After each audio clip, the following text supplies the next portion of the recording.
Latin verb है, verb हम से निकला है जिसका मतलब मोस्ट इंपॉर्टेंट है। ये कंप्लीट सेंटेंस होता है। विदाउट वर्ब कोई जुमला कंप्लीट नहीं हो सकता, कोई जुमला पॉसिबल ही नहीं है। वर्ब एक्शन को जाहिर करती है, ये जाहिर करती है कि कोई काम हुआ है। It shows state of something, जैसे he played cricket, he looked satisfied, he is finished by someone. Types of verb में हमने मेन वर्ब को डिस्कस किया था। आज अभी हम लिंकिंग वर्ब, ऑक्सिलरी और मॉडल वर्ब को देखते हैं। मेन वर्ब हमने हो गई थी। लिंकिंग वर्ब क्या है? लिंकिंग वर्ब जैसा कि नाम से जाहिर है, लिंक करने के लिए इस्तेमाल होती है, जोड़ने के लिए इस्तेमाल होती है। It is used to connect the subject and verb to give more information. Subject और वर्ब को कनेक्ट करने के लिए इस्तेमाल होती है, ज्यादा से ज्यादा मालूमात को आगे फैलाने के लिए। बेसिकली ये सब्जेक्ट और एडजेक्टिव के दरमियान जो लिंक होता है, उस लिंक को कायम करने के लिए, लिंक को दिखाने के लिए इस्तेमाल होती है। साइमा लुक्स हैप्पी, ये हैप्पी जो एडजेक्टिव है, साइमा नाउन है, साइमा लुक्स दिखाई देती है, हैप्पी। ये लुक्स जो है मोर इंफॉर्मेशन सब्जेक्ट की तरफ कैलकुलेट कर रहा है और इससे जाहिर हो रहा है। This fish smell bad, this fish smells bad. अब फिश की जो हमारे पास स्मेल है वो बुरी है, ये मजीद इंफॉर्मेशन कन्वे हो रही है। लिंकिंग वर्ब इसे कहते हैं। उसके बाद ऑक्सिलरी है, यह हेल्पिंग वर्ब होती है। हेल्पिंग वर्ब की बेसिक डेफिनेशन होती ये है कि एक ऐसी वर्ब जो मेन वर्ब को असिस्ट करती है, मेन वर्ब को असिस्ट करती है मीनिंग को कन्वे करने के लिए, मेन वर्ब की मदद करती है मीनिंग को कन्वे करने के लिए। Helping verb are the verb that help the main verb, that help the main verb in a sentence. Has है, हैव है, हैड है, इज, एम, आर है, वाज, वर है। अब इसमें जो हेल्पिंग वर्ब होती हैं ये दो तरह की हो जाती हैं। एक को हम नाम देते हैं प्राइमरी हेल्पिंग वर्ब, एक को हम नाम देते हैं किसका? प्राइमरी हेल्पिंग वर्ब का नाम देते हैं, प्राइमरी ऑक्सिलरी या प्राइमरी हेल्पिंग वर्ब का नाम देते हैं। ये नंबर 1 हो जाता है। और नंबर 2 पे जो होता है मॉडल हेल्पिंग वर्ब हो जाता है। ये प्राइमरी ऑक्सिलरीज क्या होती हैं? Primary auxiliaries are the auxiliaries are the helping verb जो बाद औकात मेन वर्ब का काम भी करती हैं, बाद औकात हेल्पिंग वर्ब का काम भी करती हैं।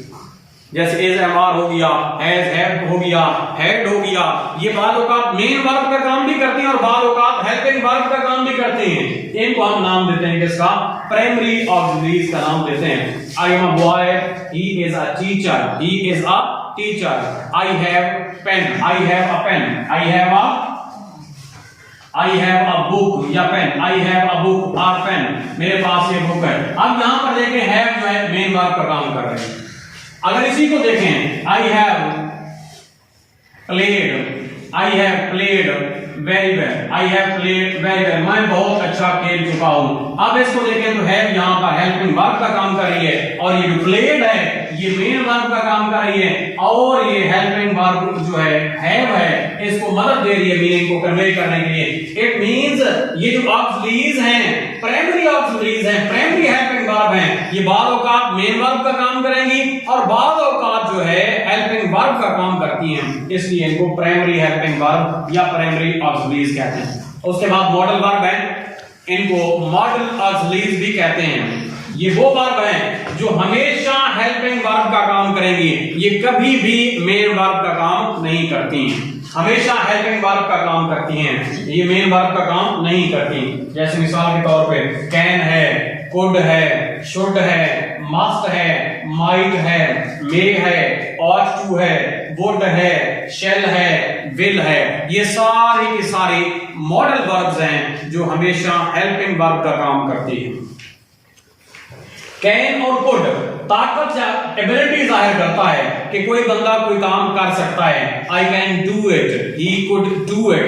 काबिलियत को, अहलियत को या ताकत को जाहिर करने के लिए हम कैन और कुड का इस्तेमाल करते हैं। शुड तजवीज देने के लिए, मुझे ये काम करना चाहिए, आई शुड डू इट, उसे ये काम करना चाहिए, he should do that one, उसे ये काम करना चाहिए, he should do that. Should तजवीज या मशवरे के लिए इस्तेमाल होता है।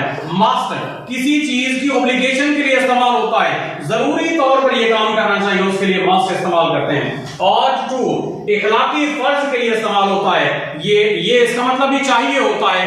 should और ought में फर्क क्या आ जाता है? should का मतलब सिंपल चाहिए, कोई काम ऐसे जो इमोरल भी हो सकता है, मॉरल भी हो सकता है, लेकिन ought to के अंदर सिर्फ और सिर्फ मोरालिटी आ जाती है। ought to के अंदर सिर्फ और सिर्फ क्या आ जाती है? मोरालिटी। आपको बड़ों का एहतराम करना चाहिए, you ought to respect your elders, आपको अपने वालिद का अदब करना चाहिए, you ought to respect your parents, your father। तो ought to इखलाकी स्ट्रॉन्ग ऑब्लिगेशन, मॉरल ऑब्लिगेशन के लिए इस्तेमाल होता है। मे इजाजत के लिए या दुआ के लिए, मे कम इन, मे यू लिव लॉन्ग, मे आई कम इन, क्या मैं अंदर आ सकता हूं, मे यू लिव लॉन्ग, दुआ के लिए भी इस्तेमाल करते हैं, इजाजत के लिए भी। माइट शक व शुबा के लिए, you might find Lubna,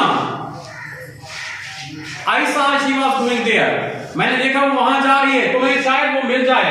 might शक व शुबा के लिए इस्तेमाल होती है। वुड मुतवक्के नताइज या गैर यकीनी के लिए इस्तेमाल होता है। शैल किसी चीज को लाजमी करार देना, उसके लिए इस्तेमाल होता है। और विल भी किसी चीज को लाजमी करार देने के लिए इस्तेमाल होता है। तो ये जो लेक्चर था ये वर्ब के बारे में था, कंप्रिहेंसिव लेक्चर हो गया। इसको सुनिए, देखिए, समझिए, अगर एक दफा समझ नहीं आता तो दूसरी मरतबा समझिए, और समझने के बाद दोस्तों को शेयर कीजिए, दोस्तों में फैलाइए। इल्म फैलाना एक सदका जारिया है, हम यही सदका जारिया कर रहे हैं, इल्म फैला रहे हैं लोगों के अंदर, ताकि आप भी तरक्की करें, हमारा मुल्क भी तरक्की करे। थैंक यू, शुक्रिया।